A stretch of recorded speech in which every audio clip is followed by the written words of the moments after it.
আলুর দম রান্না হচ্ছে। রিন্টু ভাই আলুর দম রান্না করছে। 3টে ডিস্কোতে রাখা হচ্ছে।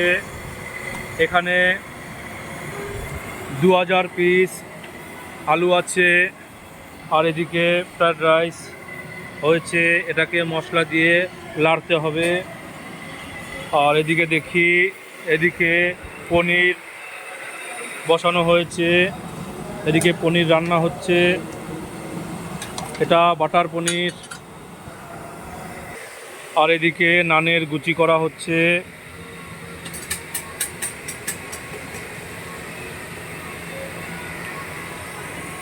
এদিকে মিক্সচার মেশিনে মশলা করা হচ্ছে।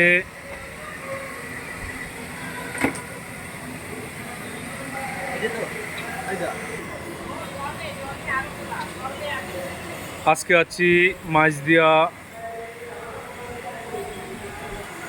দিয়াটা রাত্রে অনুষ্ঠানে রান্না করছি।